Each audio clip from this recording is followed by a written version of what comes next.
Para o Brasil.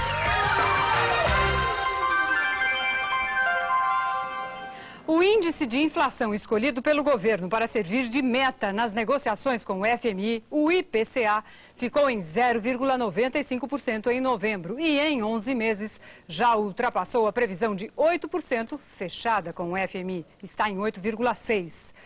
Descontados esses aumentos dos preços, o juro real está hoje entre os mais baixos do Plano Real. No fim do ano passado, a taxa básica de juros, a dos negócios feitos apenas por um dia com títulos do governo, estava em 26% ao ano, acima da inflação, em termos reais. Hoje está em 5%. E a média do último trimestre deve ficar em torno de 6,4%. Na prática, isso quer dizer que seu rico dinheirinho aplicado nos fundos de renda fixa ou na caderneta de poupança também está rendendo menos. Ou que, se você tirar o dinheiro do banco, vai conseguir comprar bem menos do que compraria se ele continuasse se multiplicando no mesmo ritmo dos últimos 5 anos, com juros que ganhavam de longe da inflação amortecida. Em novembro, o saldo dos fundos de ações e de carteira livre superou pela primeira vez em 2 anos e meio o dos fundos conservadores. E o pior é que isso prejudica o investidor, mas não traz benefício algum para o pobre do devedor. É que o salário não acompanha nem de longe a inflação e, nesse caso, os juros do crediário continuam igualmente escorchantes. Preso nos Estados Unidos, um físico nuclear acusado de se apropriar de segredos americanos que põem em risco a segurança nacional. A acusação formal é essa, mas suspeitas ainda mais graves pairam sobre ele.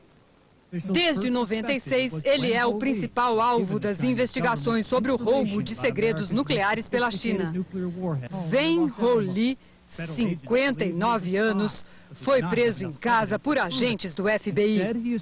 Ele trabalhou durante 20 anos num programa super secreto no laboratório de Los Alamos, no Novo México. Foi demitido em março, quando se descobriu que ele transferia arquivos confidenciais para o seu computador pessoal. O governo americano cansou de procurar, mas não conseguiu provar que ele revelou mesmo os segredos nucleares para a China.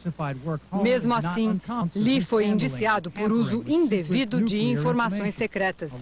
Ele admite ter feito transferências de dados, mas nega a acusação de espionagem. Eu nunca dei informações secretas a ninguém que não fosse autorizado. Sou inocente, diz ele. Mas as acusações são fortes e podem deixá-lo na cadeia para o resto da vida. A seguir, os reais perigos do bug do milênio. Será que eles existem? Não perca, daqui a pouco, reportagem e entrevista especial sobre o assunto do ano.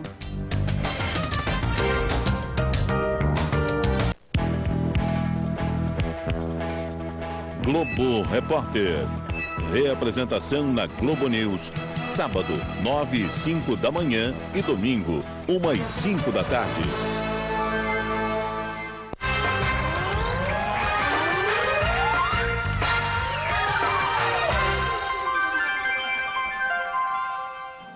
Os entendidos garantem que a gente vai rir muito no dia 1º de janeiro e que o Réveillon dos computadores vai ser calmíssimo. O assunto do ano, segundo eles, vai acabar virando uma grande piada.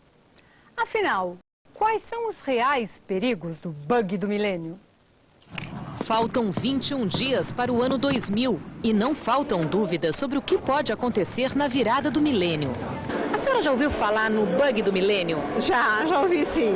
Computadores que estão preparados para virar para 2000 vão virar 1900, ou seja, vai voltar, né? O 00 vai voltar para 1900.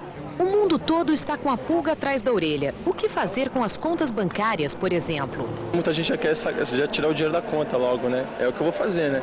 Os 184 bancos do país investiram R$1 bilhão para enfrentar o bug e garantem.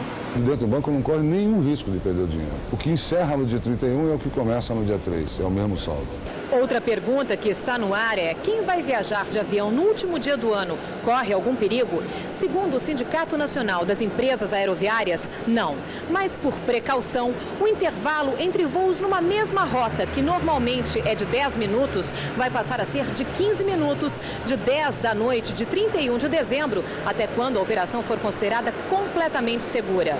Em caso de emergência, os hospitais também vão estar prontos para atender, mesmo se alguns equipamentos entrarem em pane. Existe um plano de contingência para considerar uma eventual falha desse equipamento. Ou seja, onde eu tenho um equipamento similar na região, o que eu posso fazer de uma forma alternativa num eventual problema.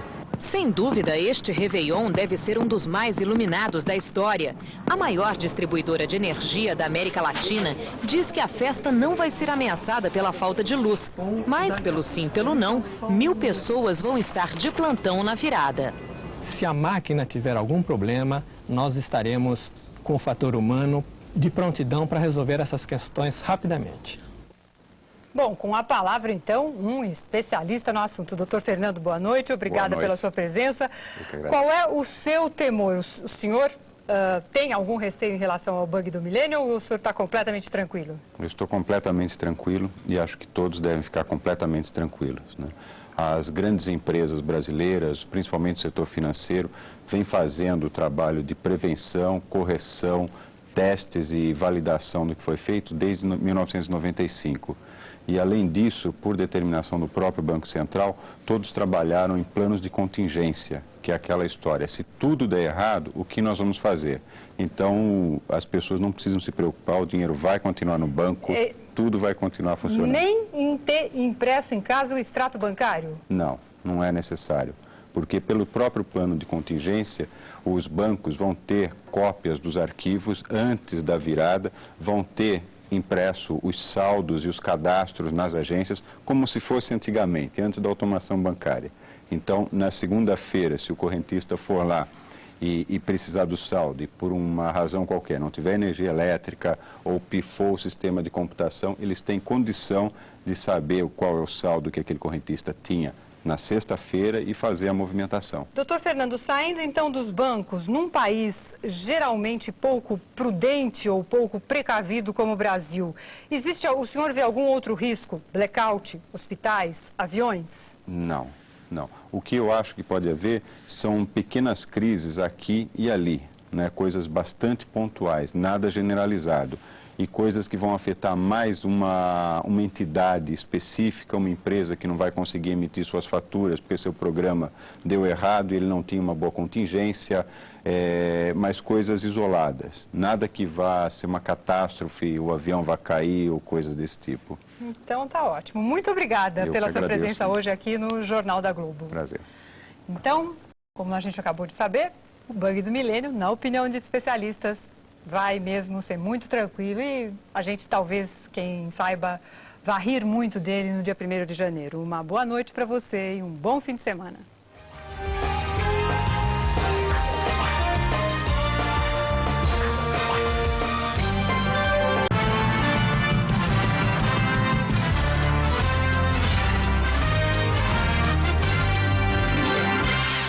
Com 20 mosteiros. É uma das comunidades religiosas mais inacessíveis do mundo.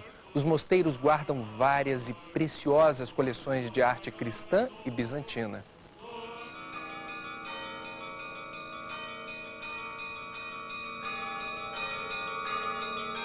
O Monte Athos, ou Montanha Sagrada, é um centro de vida religiosa e monástica com mais de 1000 anos de existência. A comunidade religiosa fica numa península isolada na costa da Grécia. É o centro da Igreja Ortodoxa Cristã com mais de 2000 monges.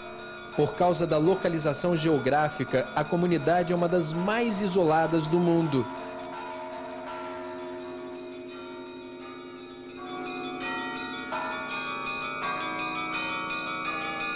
São 20 mosteiros e vários edifícios monásticos concentrados numa península estreita, no Mar Egeu, no norte da Grécia. Os monges vivem em comunidades onde trabalham, meditam e oram. A maioria não tem bens pessoais. Eles são vegetarianos e respeitam o meio ambiente. Antes do nascer do sol, o começo do dia é anunciado pela chamada para a oração nesta trave de madeira. O Monte Athos tem governo próprio dentro do Estado grego. A ilha é governada por um conselho de representantes de todos os mosteiros.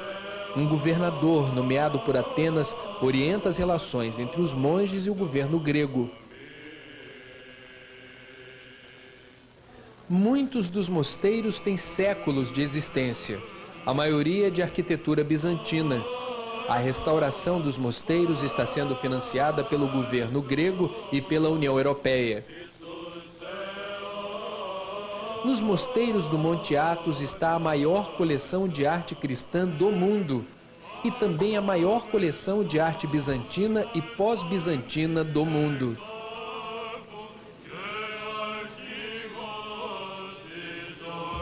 Cada mosteiro tem uma coleção de obras de arte que inclui ícones, murais e miniaturas. Uma decisão tomada em 1045 d.C. proibiu a entrada de mulheres no Monte Athos. As mulheres só podem admirar os mosteiros à distância. Os homens precisam de um visto para visitar os mosteiros e organizar a visita com semanas de antecedência.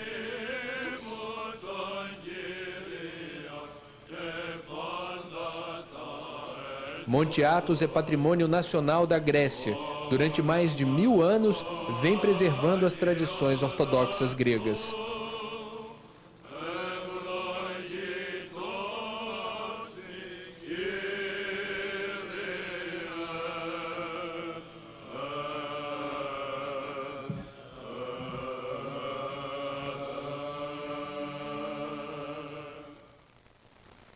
Em Abidjan, na Costa do Marfim, um concurso de beleza atrai competidoras de peso. O concurso busca a essência da mulher da Costa do Marfim, que se traduz por curvas acentuadas e resiste às tentações ocidentais de mulheres magras e esbeltas.